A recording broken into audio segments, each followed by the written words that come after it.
Well, hello there, and welcome to episode 245 of the TEW Challenge Run. We are finally here for our first pay-per-view of Season 5. It's been too long. It's still on a Saturday because I forgot to update my event schedule, but it's fine. It doesn't really affect anything, so I'll just go in and take out Payback, whatever it is, next. But yeah, there's last year's show. Let's see how this compares to this. It's got an 82. And let's see how we can get on tonight. Cody Rhodes, Iron Woman, Triple Threat World Title match, and a whole lot of other goodness. We're going to find out who the Raw General Manager is tonight. Without any further ado, let's jump straight into the show. The first pay-per-view match of Season 5 sees Nova Nebula defeat Maki on the kickoff show for Backlash in 8:47 with an area 451. 71 for Nova, 73 for Maki. This is kind of popping off. Nova's got a strong connection. That's a good note to have. Yeah. And Nova, of course, I'm not going to have her job to Maki. Maki is an integral part of my roster, but not, somebody that should be beating a new debut in their first pay-per-view match. So yeah, Nova picks up the dub, as expected. Quick intro video running down the biggest matches of the night. Big Time Bex versus Rhea Ripley. 60-minute Iron Woman match. Cody versus Pete Dunne in his second pay-per-view match back. Big E, Walter and Bobby Lashley triple threat match. That should be a hoss fight. Big meaty men will in fact slap meat in that match. But first, 100 rated segment. An 8-minute Cody Rhodes entrance because adrenaline is very much in his soul. And he's on his way to the ring to face off with the man who's been a thorn in his side for the past 4 weeks. Pete Dunne with Mr. William Regal in his corner. And the match gets an 83, which is actually good considering they both scored 82s. But of course, the American Nightmare dubs up.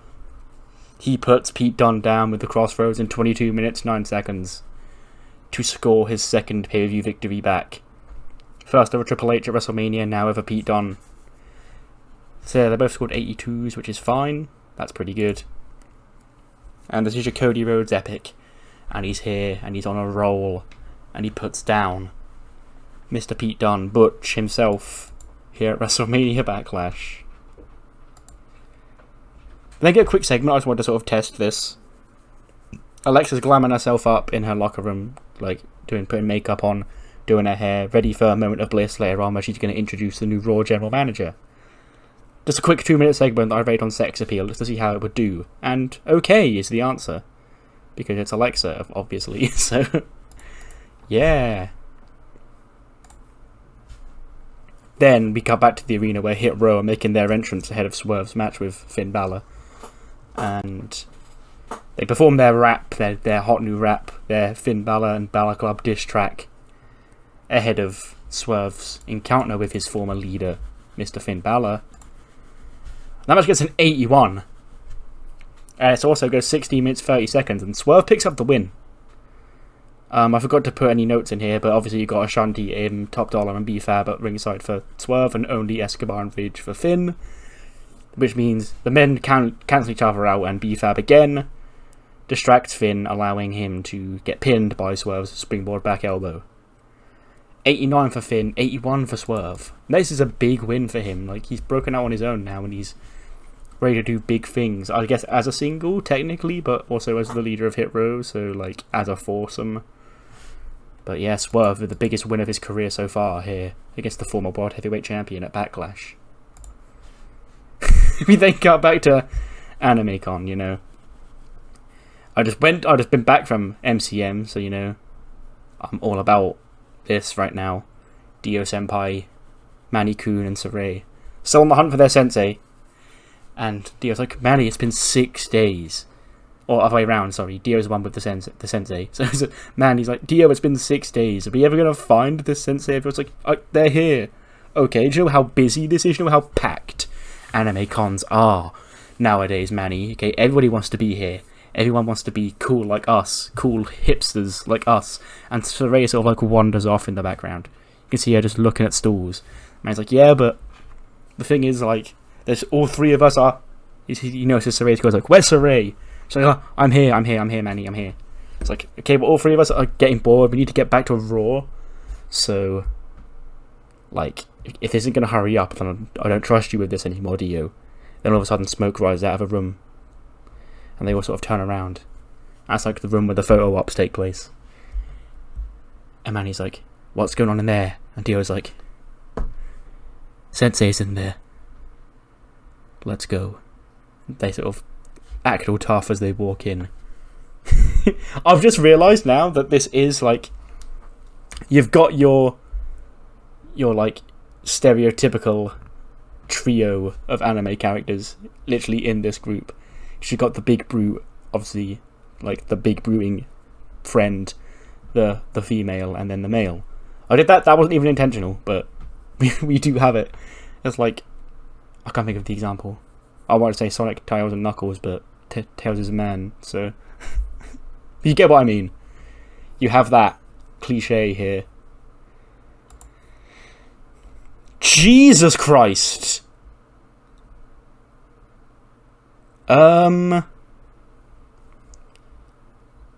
a 10-minute barn burner, Path of the Dragon and Willow and the Fiend, and Path of the Dragon actually take it to them for a little bit, but in the end, it does seem that they are outmatched. Luchasaurus gets taken out on the outside, Su Yung does her shit, and the Fiend puts down Humberto with the Sister Abigail, but in a phenomenal match, like the best match of Humberto Carrillo's life right here. 85 for Willow, 93 for the Fiend, 88 for Tozawa, 68 for Humberto. And see, the thing is, I always planned on running this match back. Now I definitely plan it, because like, what the fuck, this got an 89. This had no business being as good as it was. Bray Wyatt has debuted a new comeback spot that got the crowd buzzing. Okay, so apparently Bray got his ass beat by Tozawa and Humberto. But yeah, I feel like this match rating here completely completes my plan of getting Path of the Dragon over as a credible tag team, because Jesus Christ. Ah, an 80. What the fuck is? We're all on drugs today, okay? Another match that doesn't really need much explanation. There's quite a few on this show, but like, Cameron Grimes beats The Miz to retain the IC title once and for all. Stomps The Miz into the ground with a cave-in to retain the belt in 12 minutes and 18 seconds. 69 for Grimes, 80 for The Miz. And yeah, that's why Miz was the first challenger. I knew I could rely on him to do a good outing like this. And yeah, to the moon, Grimes' reign continues as we move into the next pay-per-view, which is for Raw, Money in the Bank. We're not going to see them until like the middle of June on pay-per-view, so they got a couple of weeks to fill. 82 rated match for the WWE Women's Tag Team Championships. Charlotte Flair and Jordan have been getting the upper hand on Io and Cody over the last few weeks. Charlotte, kicking off a stinker that she's not a champion right now, has the chance to finally become a champion. Because, like she keeps saying, it is inevitable that she will win titles. And tonight she has been proven 100% correct.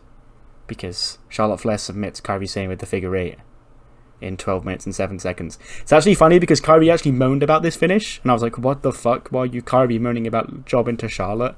But probably because Jordan's on the team.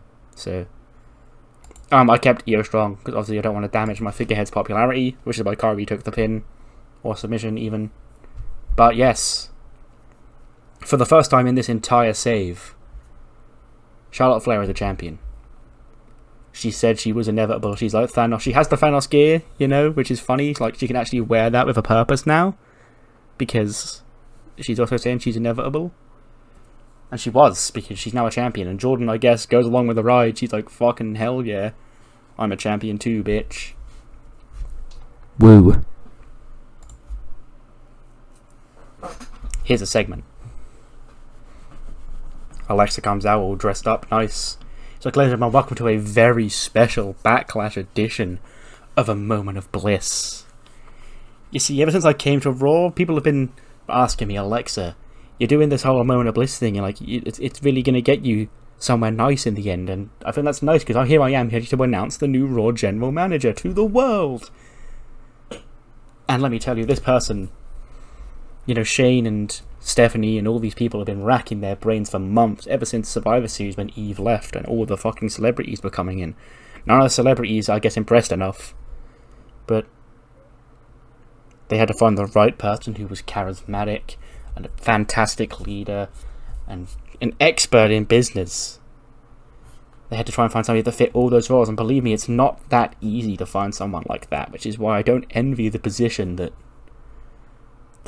Stephanie and Shane were in. You've got Regal, he's had all those things, he was fired from NXT, he's not the general manager, he's doing his thing with Pete Dunne and Dudley right now. So without any further ado, let me introduce you to... And then she stops and she's like, actually, nah, let's liven this up a bit. This is a big announcement, people. Come on, get on your feet. Rise for J-Flow. And they come out. And everyone's like, what the fuck? She's like, ladies and gentlemen, the J-Flow here are going to perform. They're making a spectacle out of this, okay? We don't get to just announce something like this. We've got to build the suspense. So, Mackie, the floor is yours. Perform. And then we start hearing a J-Flow song about performing. When Nova comes out from the back and she's like, what is this? Cut the crap, Alexa. Like, you've got something important to announce to the world. Why are you wasting time with J-Flow? We've got a show to go on. There's a fucking Iron Woman match on this show. Just get on with it. Who's the GM? And Alexa's like, how dare you come onto my show like this and speak to me like that? You rookie. Okay? You've not done anything but beat Mackie.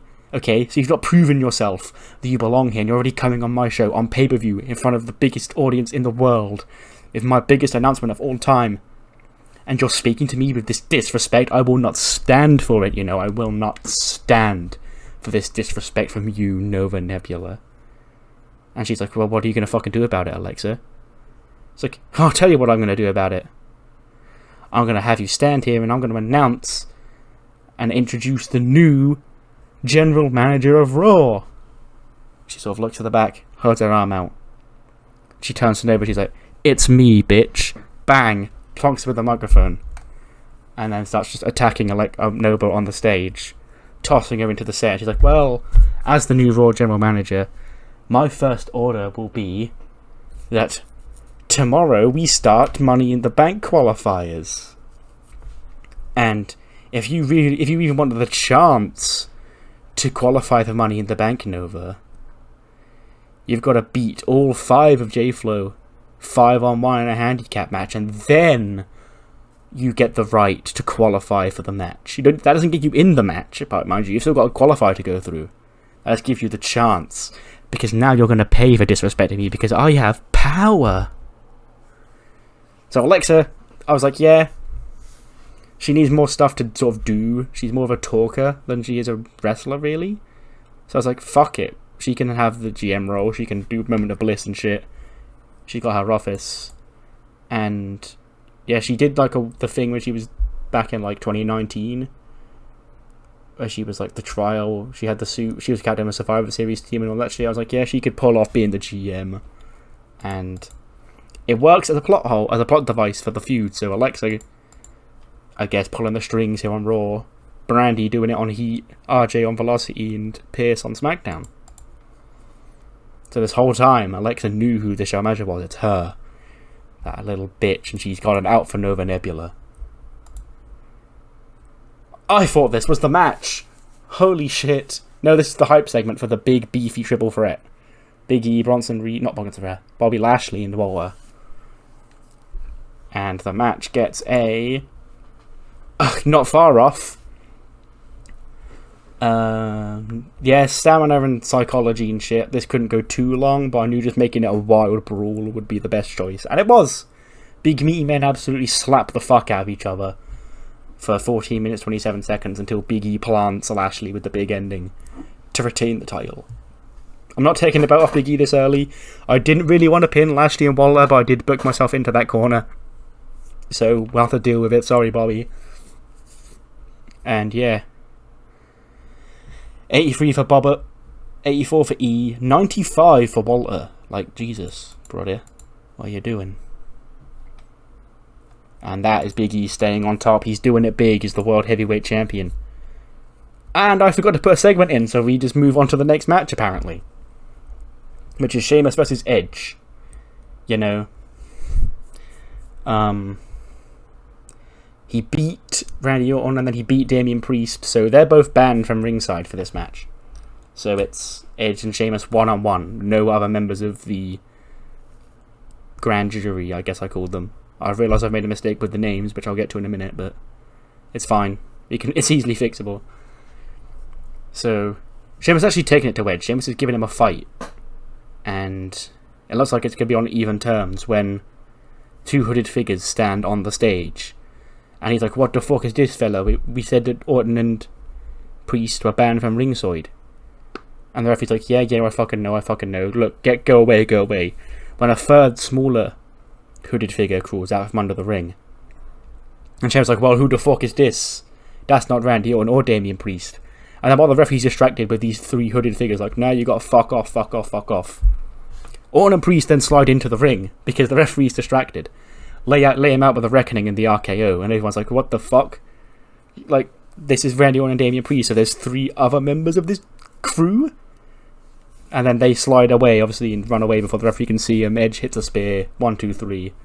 Edge wins in an 86 rated match. Sheamus gets a 91, Edge gets an 85. Jesus, Sheamus, come on, chill. This feud is really, he was well known before this, and this feud has really boosted him right back up to the top. Edge defeats Sheamus, yep. Judgment Day, I call them 1, 2, and 3, but I realised I'm not calling the group Judgment Day because I still have the pay-per-view, so... yeah. But yes, Edge has other members up his sleeve. We don't unmask them on the show, but they do exist. Iron sharpens iron, the main event segment. I'm terrified about what rating this match is going to score, because in the April Fool's video I did, they had a 1 minute match, and the game was said that was dinged for psychology. That wasn't a bit. That was actually just a feature of the game. So I've put my best road agent, The Undertaker, on duty for this. I've scripted the match, and then let the girls do the rest. 74 apparently. Yeah, I'll take it. That's fine? Question mark. I don't think it will ding me too badly. But yeah, Iron Man match. So we have Becky and Rhea in the ring. 60 minutes on the clock. The bell rings as the referee goes to take the belt to the outside. Before he can even take the belt outside, Becky snatches the belt off the referee and twats Rhea in the face with it. And the referee is like, bro, ding ding ding, you're 1 fall down already. Becky's like, relax, and just continues to assault Rhea, like, after she hits her with the belt, and just continues to beat her up and like break up submissions at 4 before it gets DQ, like bending the rules but not breaking them, because she only wants to get DQ'd once. But also, this is kind of a big brain strap, because then she can plant Rhea with the manhandle slam, score the 1, 2, 3, and even things up in about 5 minutes. And there's 55 minutes to go. Then another 10 minutes go by. Becky can cheat. She can sneak away with another sneaky victory. 1, 2, 3. Rhea's 2-1 down. And then she goes 3-1 down. And I've just realised the game is... Never mind. I'll get to it in the end. So Rhea's 3-1 down, but Becky has cheated a fucking shitload. And she's like, look at me go. I'm the goddamn man. Look at how fucking big brain and genius I am. I'm 3-1 up after 20 minutes.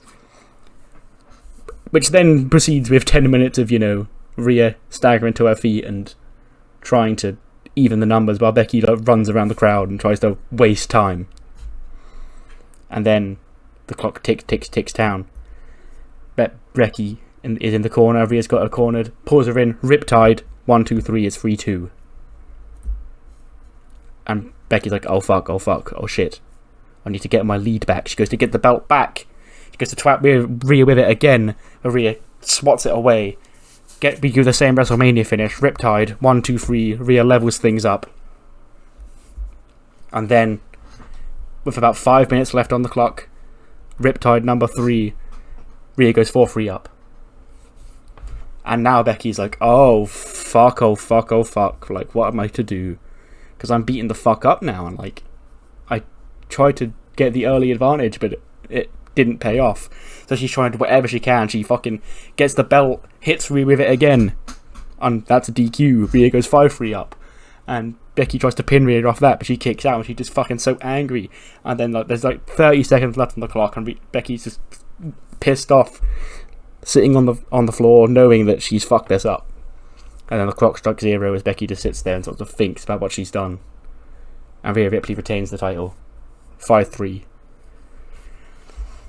I'm tired of just the general concept of Iron Man matches. Like, I think they're the most overrated match stipulation in wrestling, because like there's so many, like it's like 55 minutes of dull downtime and then only 5 minutes of actually interesting action.